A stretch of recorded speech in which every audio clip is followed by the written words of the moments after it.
I didn't write this book because I thought the world needed another self-help book. I wrote it because I needed it. I had to tell myself these things over and over just to keep from going under, to keep myself from circling back into the same loop, the same traps, the same idiot factory of suffering that I built with my own hands. I'm not speaking from a mountaintop like a guru. I'm speaking from the dirty, gritty floor, from the ashes, from inside the damn factory itself, where the noise never stops and the machines of suffering grind on. That's where I started writing, because I realized I had to see it clearly, name it honestly, or I was never getting out. And since I'm a storyteller by nature, I couldn't just write it like a self-help manual. Manuals don't save us. Stories do. Truth told sideways. So what you're holding is me, grabbing you by the collar like a friend in a coffee shop saying, "Look at this. Do you see it too?" It's not clean. It's not polite. It's a fire hose to the face, because sometimes that's the only thing that wakes us up. I'm not writing as someone cured or enlightened or finished.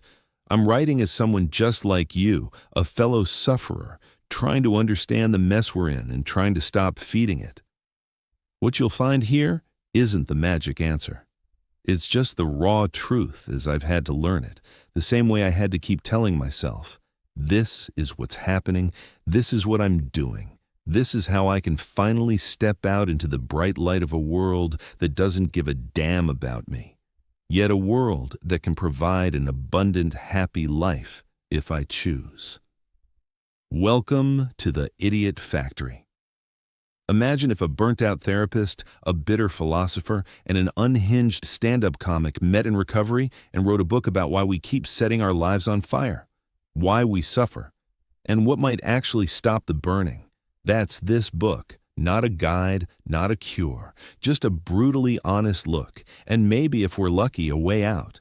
Subscribe to this channel or check out truthttoldsideways.com for more chapter reads, videos, articles, and information of this book.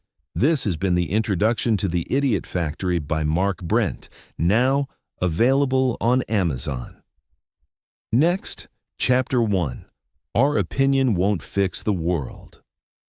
Where Mark tells the story of how our opinions become the gas we throw on the very flames of suffering we are trying to put out. Chapter 1. Our opinion won't fix the world. The world is on fire. We know this. We feel it in our chest. We taste ash every time we open our mouths. We hear the crackle of the flames in our sleepless nights. We have come to believe our opinions are just the tool to fight the fire, that if we just yell loud enough, smart enough, righteously enough, the flames will back down. We rage in traffic, we deliver monologues in the shower, we weaponize headlines online, threads, posts, stories, reactions. We're fighters in an endless war of outrage and opinions. We tell ourselves it's noble, it's necessary, that staying silent is surrender. And so, we go to battle. I've done it. You've done it. We do it together. We're not stopping the fire. We're just screaming into the blaze, convinced it'll stop the flames. I was absolutely convinced my opinions mattered. Not just that they mattered, but that they did something, that they pushed the world a notch closer to the way it was supposed to be. My outrage wasn't noise. It was righteous. A blunt instrument I swung at ignorance, certain I was on the right side of history and fully entitled to be loud about it. And when someone didn't take the hit, when they ignored me, disagreed, or refused to fall in line, I didn't just get annoyed. I got furious. How dare they brush past something I'd clearly thought through, carefully worded, and possibly typed in all caps. I wasn't just right. I was righteously right. Meanwhile, my stress was off the charts. My relationships were thinning out. I spent more time policing the world than living in it. The people I was raging at weren't changing, weren't learning, weren't even paying attention. They were scrolling past, rolling their eyes, moving on, while I stayed there, jaw tight, convinced I was a soldier in a war I never truly had the power to win. Half the time, I wasn't even arguing with a person. Maybe it was a bot. Maybe it was a real human whose thoughts had been pre-chewed by algorithms, memes, and bad faith discourse dressed up as confidence. Maybe I was shadowboxing an idea specifically engineered to keep me angry and engaged. I never stopped checking. I didn't care. I saw the take and went in swinging. I traded peace for the rush, sanity for the hit, any chance at enjoying my own life for the illusion of being right about someone else's. Friends stopped calling. My blood pressure climbed. My sleep fell apart. I drifted toward people who agreed with my opinions and away from people who cared about me. But at least I landed the comeback. At least I ratioed someone. At least I posted the perfect meme. At least I dropped a well-researched argument no one really cared to read. And for a moment, that felt like control. Manufactured rage. Online, our world is full of machines designed to either agree with us or fuel our outrage, systems that keep us locked in the spin cycle. They hand us exactly what we need to stay angry, just enough affirmation to feel right, just enough provocation to keep fighting. They don't need to be smart. They don't need to be real. They just need to feed the fire. But here's the twist. It's not just online. It's not just the bots. We do it to each other. Your uncle at Thanksgiving, your coworker by the coffee machine, the barista with the wrong bumper sticker, they're all part of the same blaze we think we're putting out.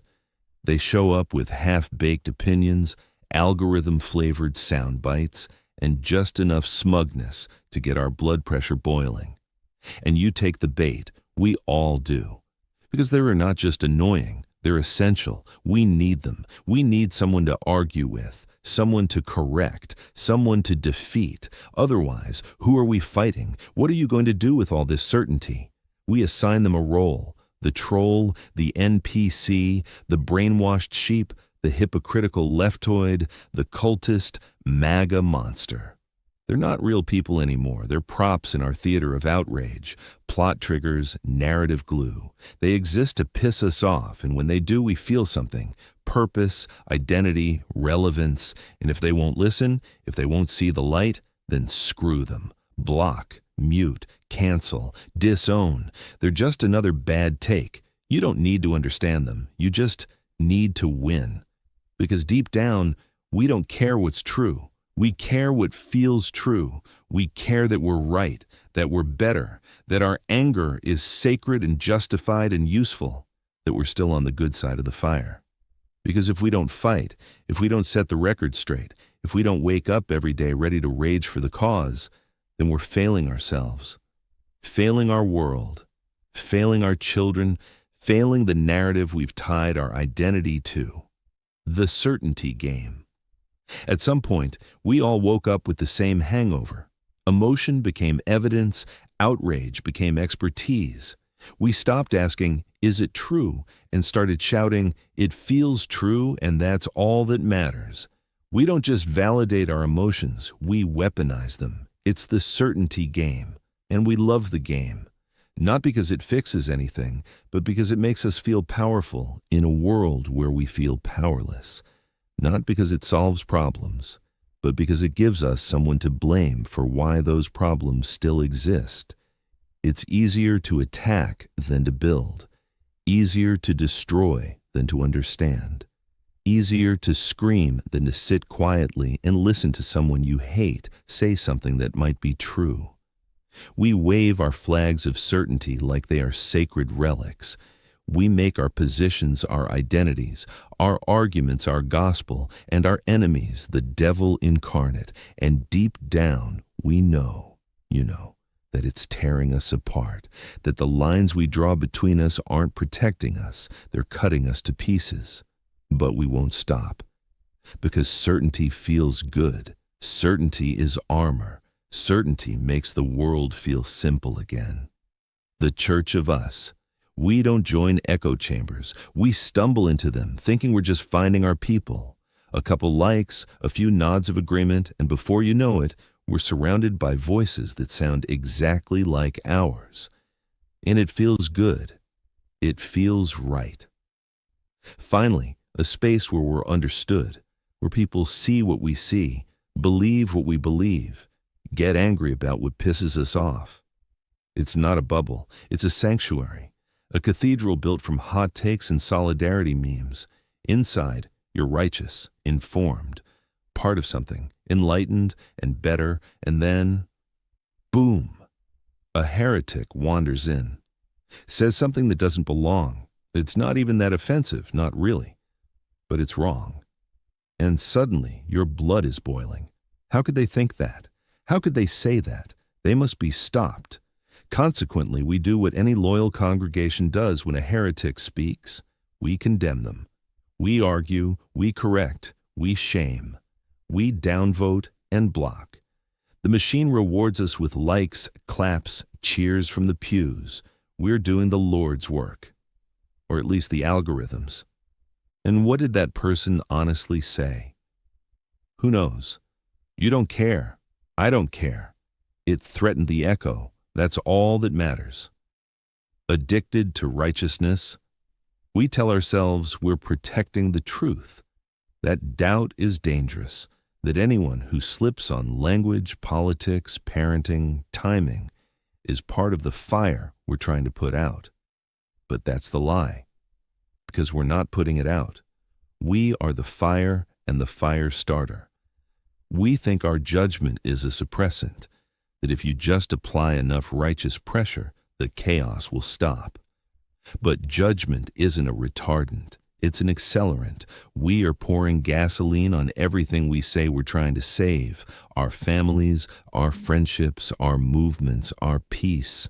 Every side-eye, every correction, every icy silence or internet pile-on, every moral litmus test, every time we decide that someone is not worthy of complexity or compassion, we strike a match. And then we blame the heat on them. We think we're saving the house, but we're torching the furniture to keep warm. We want to believe we're the main characters in a revolution, even if the revolution is just us blasting someone with an opinion or stance we find threatening to our security, our certainty. Doing something different might mean compromise. It would mean softening, admitting we might be wrong, or worse, incomplete. But our egos aren't built for that. They're not made for nuance. They're made for war, for declarations, for certainty. And so we perform. You call it justice. We call it truth. But deep down, it's just theater. It's a role we know how to play, a script we can memorize. Because in a world on fire, the only thing scarier than being wrong is being unsure. We drink certainty like bottled water during a drought, and we buy it the same way, desperate and addicted, not really caring what's in it as long as it goes down easily. It doesn't have to be true. It just must feel true. Loud enough, often enough to burn away doubt. And now it's everywhere. Certainty has a supply chain, an entire industrial complex built to manufacture it in bulk. Politicians who never blink even though they're found to be wrong. Influencers who just tell it like it is, even though they're the influenced ones. Activists who confuse volume with virtue. Thought leaders who trade in TED Talk authority for the play-by-play commentary of the collapse of civilization. Even the ones who claim they're breaking the system are just rebranding the same poison they are warning us about. Outrage, simplification, blind conviction, packaged and sold as clarity, delivered in bite-sized hits of digital heroin. We don't even need facts anymore, and once we're in, we're locked. Change your mind, and you're a traitor. Ask a question, and you're suspect. Pause to consider another side, and suddenly you're part of the problem. And we double down. Again and again. We memorize our talking points. We pick our team, tattoo our beliefs to our bios, and scream louder every time reality starts poking holes in the script. Because if we scream it loud enough, maybe it'll feel true.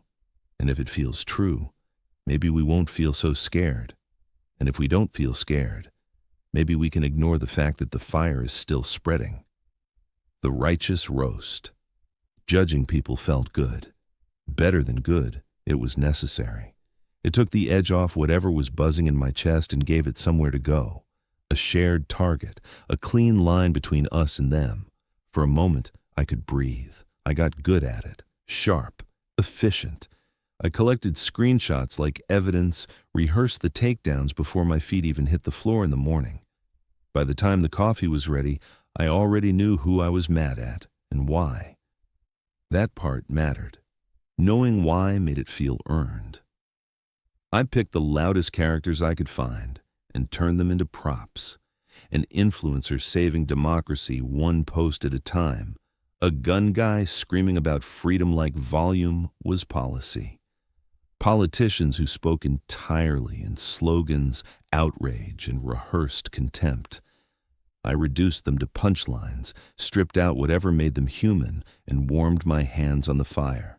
It felt like standing on solid ground in a world that wouldn't stop moving. And my body loved it. My jaw stayed tight, but in a focused way. My pulse kicked up, but it felt like purpose. The noise in my head organized itself around a single point. There, the problem. I laughed harder than I meant to. I typed faster than I thought. I mistook that surge for clarity, that tension for strength. I told myself I was seeing the truth. What I didn't notice, because I wasn't looking, was how narrow everything got. How the room inside my head kept shrinking. How every new take had to fit the same shape or get crushed. I stopped being curious. I stopped listening. I stopped sleeping well. Friends started skimming past me, then avoiding me altogether. Conversations thinned out.